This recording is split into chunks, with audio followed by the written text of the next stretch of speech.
From MTN News, this is Montana This Morning.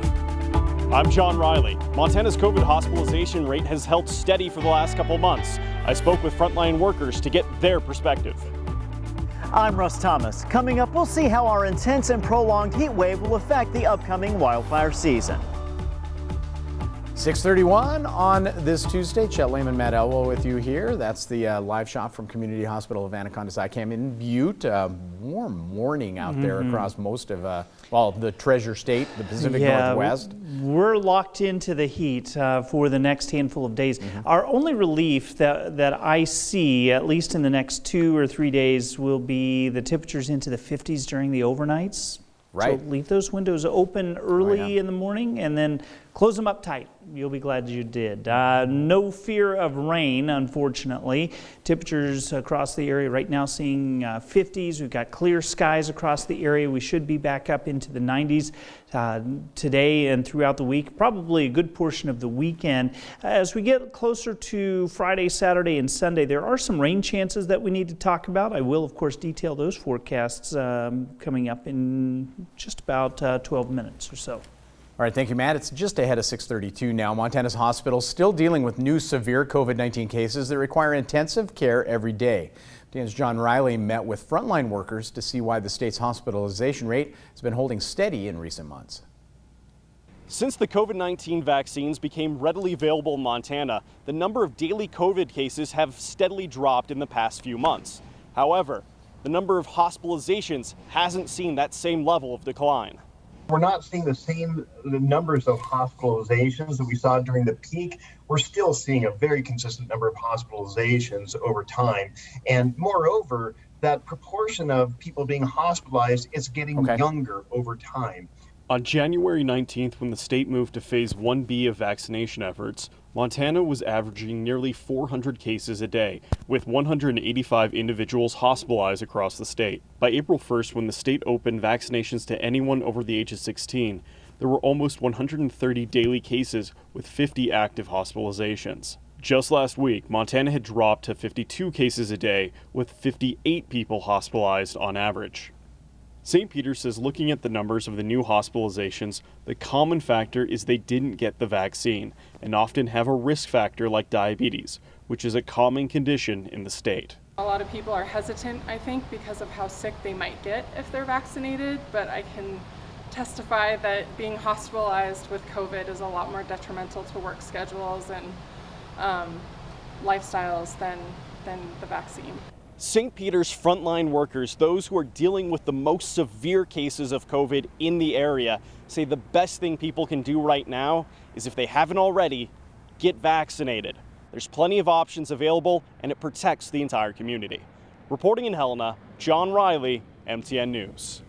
Thank you, John. 6:33 now. The U.S. Supreme Court delivered a big blow to Montana and Wyoming coal yesterday. Court decided that it won't allow the two states to sue Washington State for denying a key permit to build a coal export dock that would have sent coal to Asia.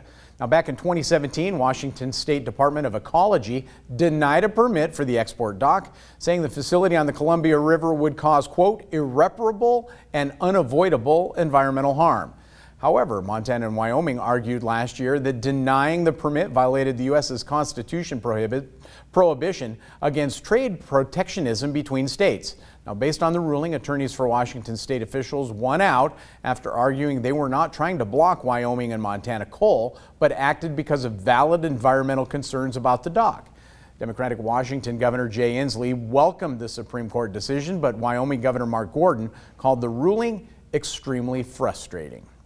Closer to home, Gallatin County commissioners slated to vote on a burn and fireworks ban for the Big Sky Fire Department and Hebgen Basin Fire District tomorrow. Now, yesterday, commissioners met at their weekly work session, discussed the possibility of implementing a burn ban as well as fireworks ban after receiving lots of written public comment. Commissioners say most of the public comment came from Big Sky and the Hebgen Basin area, and so they agreed to vote on an ordinance to temporarily ban burning and fireworks later this week. Ordinance would only affect those in the Big Sky and Hebgen Basin District and would be enforced by law, meaning Gallatin County Sheriff's Office could cite offenders with misdemeanors.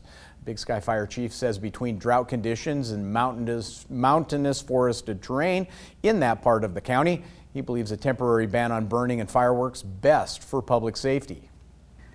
We're extremely concerned about not only the people who live in Big Sky, but who are visiting.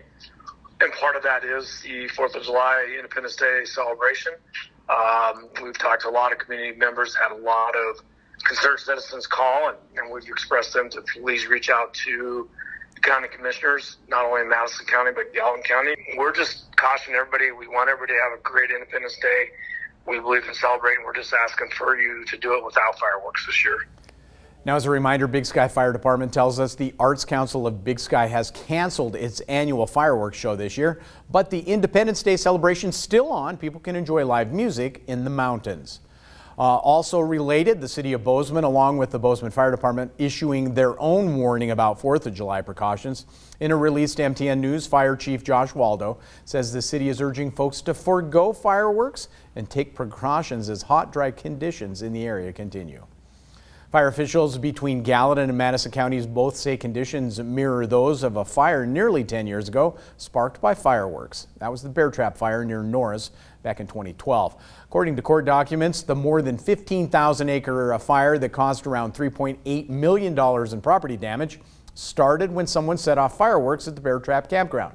That fire destroyed a home, several vehicles, farming equipment, crops, grazing, and pasture land. It also killed 8 horses. One man went to trial for that fire, charged with 9 separate counts of arson, but he was found not guilty. Officials now say it's still an example of what could happen in similar conditions. Well, thanks to this week's heat wave and a hot, dry spring, this summer's fire season starting earlier than usual. It's something the Northern Rockies Coordination Center are preparing for. TN's Russ Thomas spoke with the agency to find out what it could mean for all of us. With a large percentage of western Montana already in abnormally dry to drought conditions, the intense and prolonged heat wave we've entered is cause for concern for the Northern Rockies Coordination Center, especially considering we're on the cusp of the summer wildfire season. We've already had 3 heat waves, which is unusual for this time of year anyway. This 3rd heat wave is different because it's more prolonged and it's also very extreme in terms of magnitude. Fire weather meteorologist Colleen Haskell discusses the biggest drawback of the sweltering early summer temperatures. This is going to be drying out even our highest elevations. Where typically we have a little bit of a buffer and we buy some time going into fire season, we're already very dry with our heavier fuels, with the timber and the slash. So it's going to elevate our fire danger over the next week to 10 days. It's already been a busy fire season in the desert Southwest, and Haskell says part of their job now is navigating managing a workload while sharing manpower and supplies with 10 other geographic regions, some of which are projected to have severe fire seasons too. What right now is already looking more like late August or a record August type condition.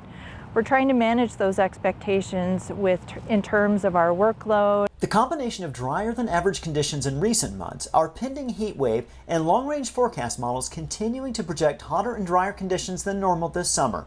Haskell says it's not unreasonable to think we might have a fire season similar to our record-setting summer of 2017. It looks similar in terms of what's on the ground to 2017 with the drought. The onset of that event was following a very snowy year, a very wet spring, and it was a very sudden onset of the drought. This is a little bit different, but we are seeing some similarities. Haskell adds that monsoonal moisture will play a key role in the 2021 wildfire story, and it does appear we'll have more of it this year than we have in previous years. And in fact, it looks like later this week and this coming weekend, we'll have some of that monsoonal moisture, and it may bring lightning strikes to the area. In Missoula, I'm Russ Thomas, MTN News. Yeah, all of that, Matt,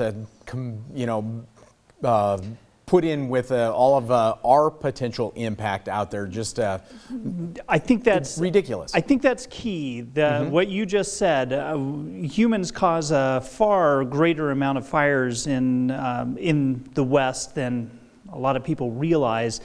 We have to do our part. Make sure you're dousing those fires. Don't park if you're fishing. Don't leave your car running and spark some of those drier fuels. So. And when we mentioned that Bear Trap fire from 2012, 15,000 acres in 2 days from fireworks. And a lot of smoke. So be careful out there. 6:40, we are going to take a quick break here. When we come back, some of your favorite foods may be in short supply at restaurants this summer. Coming up, learn about more supply chain problems as the country rebounds. But first, let's check in with Gail King for a look at what's coming up at 7 o'clock on CBS This Morning. Good morning to you. Ahead on CBS This Morning, we'll talk about the rising global threat of the Delta variant of the coronavirus, plus hear the financial difficulties of the so-called COVID long haulers with the need for constant health care. It's not good. And the Recording Academy's new president and CEO joins us to discuss new voting rules for the Grammy Awards and how he plans to improve diversity with new members. And from makeup to music, we'll show you how this pandemic turned the vivid world of drag queens into an online phenomenon. What's that about? We'll see you at 7 o'clock straight up.